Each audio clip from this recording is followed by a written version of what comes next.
Apakah kalian pernah menonton film tentang zombie? Dalam berbagai penggambaran, zombie adalah mayat hidup yang suka mengejar manusia untuk dihisap darahnya. Manusia yang telah digigit, konon juga akan berubah menjadi zombie. Tidak hanya dalam film-film, ternyata di zaman Perang Dunia Pertama, ada satu peristiwa di mana tentara Jerman yang perkasa harus bertarung dengan sekelompok tentara yang mereka duga sebagai mayat hidup atau zombie. Bagaimana ceritanya?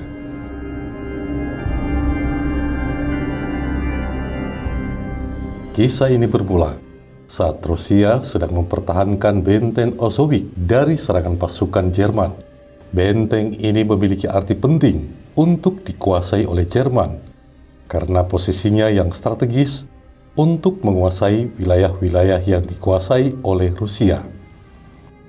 Sedikit tentang benteng Auschwitz. Benteng ini terletak di dekat kota Białystok, di bagian timur Laut Polandia. Benteng Auschwitz dijaga oleh para tentara Rusia dan diklaim sebagai benteng pertahanan paling kuat di wilayah itu, sehingga menyulitkan pasukan Jerman untuk masuk.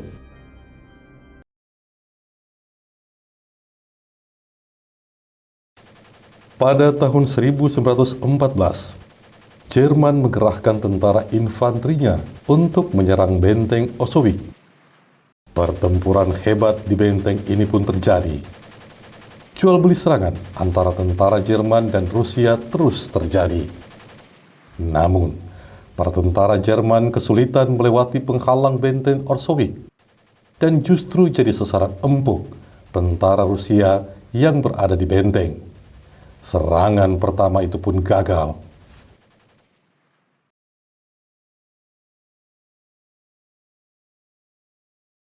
Pada tahun 1915, serangan kedua Jerman ke benteng Auschwitz kembali dilancarkan. Kali ini, Jerman melakukan metode pengeboman di sekitar benteng. Para tentara Jerman membombardir benteng Auschwitz dengan howitzer Big Bertha. Ini adalah sebuah meriam dengan daya ledak kuat.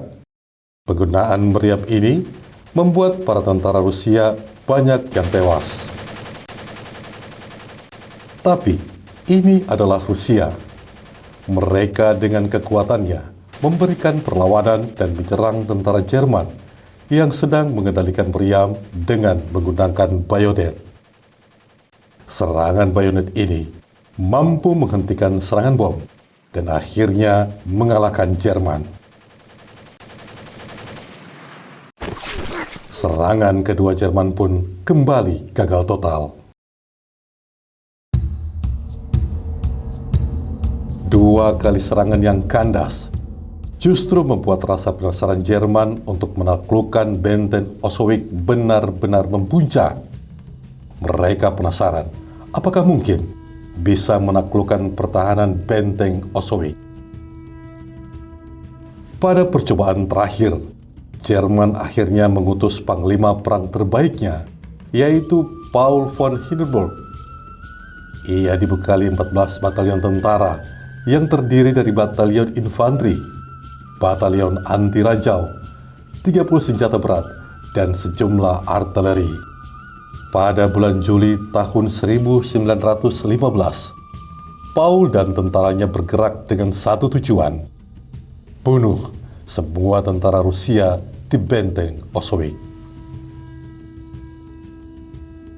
Sesampainya di benteng Auschwitz, Paul yang pintar melihat kelemahan musuh memutuskan untuk tidak menggunakan tentaranya melawan pasukan Jerman. Dirinya ternyata telah menyiapkan senjata lebih mematikan, yaitu gas klorin. Gas beracun ini mampu merusak kulit dan mematikan bagi siapapun yang menghirupnya. Bahkan tanaman atau hewan yang terkena gas ini juga bisa mati. Apalagi, Paul mengetahui pasukan Rusia yang berada di dalam benteng tidak memakai masker pelindung.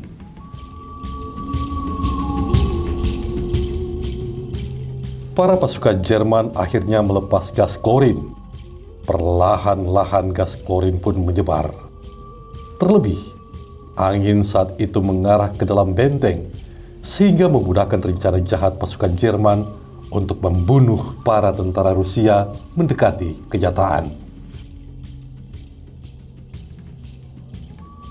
Benar saja, gas klorin yang menyebar masuk ke dalam benteng, seketika para tentara Rusia mengalami sesak nafas.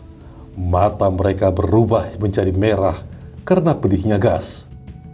Kulit mereka melepuh dan akhirnya menemui ajalnya. Satu persatu tentara Rusia harus mati dengan kondisi penuh luka melepuh akibat terkena gas beracun ini. Di tengah ketidakberdayaan melawan, beberapa tentara Rusia berusaha bertahan hidup. Dengan susah payah, mereka menutup hidung mereka menggunakan kain dari pakaian penuh darah dari rekan mereka yang telah mati. Mereka pun bertahan sambil mengatur strategi.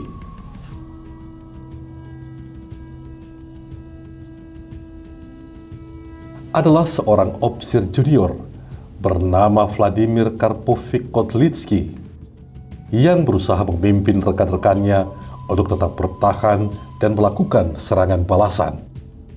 Ia berhasil meyakinkan rekan-rekannya bahwa Rusia belum kalah.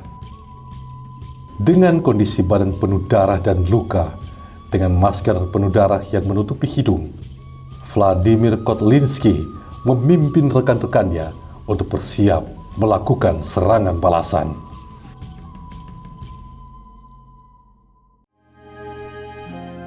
Di luar benteng, para tentara Jerman yang memantau kondisi di dalam benteng yang mulai sepi yakin bahwa para tentara Rusia semuanya telah tewas.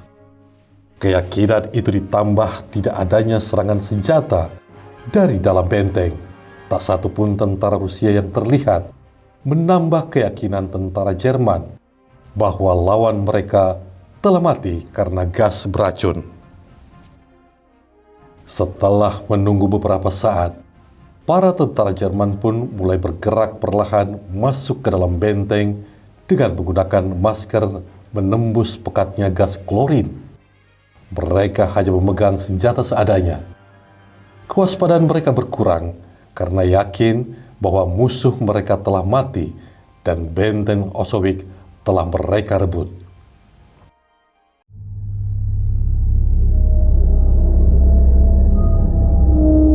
Namun alangkah terkejutnya mereka, perlahan dari balik kabut gas klorin dan gelapnya malam, muncul sekelompok bayangan tentara yang bergerak tertatih dan memegang senjata.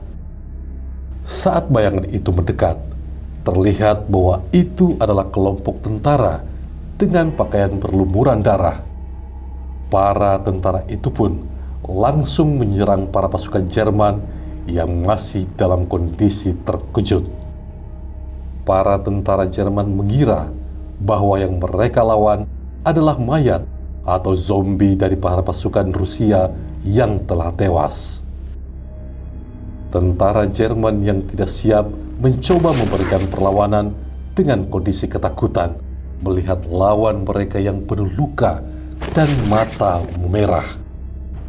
Seketika itu pun nyali mereka runtuh karena menganggap lawan yang mereka hadapi adalah para mayat hidup atau zombie. Para tentara Jerman yakin mereka tidak akan menang malam itu. Tidak ingin mati konyol, tentara Jerman pun akhirnya melarikan diri, meninggalkan kawasan benteng. Sial bagi mereka, kepanikan, ketakutan, dan gelapnya malam membuat mereka justru lari tak tentu arah dan justru jatuh ke dalam perangkap yang mereka buat sendiri. Kekacauan demi kekacauan itu membuat tentara Jerman akhirnya menarik diri dan kembali ke markas mereka. Di sisi Rusia, mengetahui telah berhasil mengusir tentara Jerman, tentara Rusia senang, meski harus menderita luka parah dan banyak rekan mereka yang mati terkena gas beracun. Sebuah kemenangan bersejarah telah mereka raih malam itu.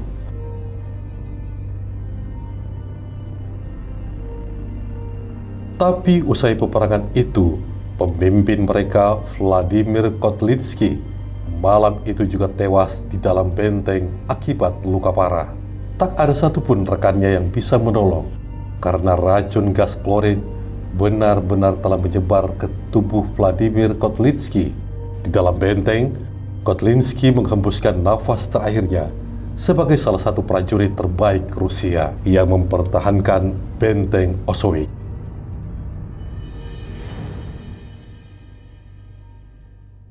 Usai kemenangan mengejutkan itu, pada akhirnya Rusia menarik para tentaranya dari benteng Auschwitz karena semakin lama semakin terdesak oleh serangan Jerman. Sebelum meninggalkan benteng, para tentara Rusia merusak dan membakar bagian-bagian penting benteng. Tujuannya agar tidak digunakan oleh para musuhnya.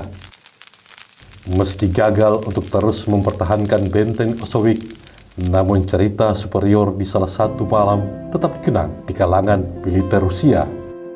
Tentara Rusia pun menyebut perlawanan dan kemenangan yang sebenarnya nyaris mustahil itu sebagai sebuah kisah yang terus dikenang sebagai serangan orang mati atau Attack of the Dead Man.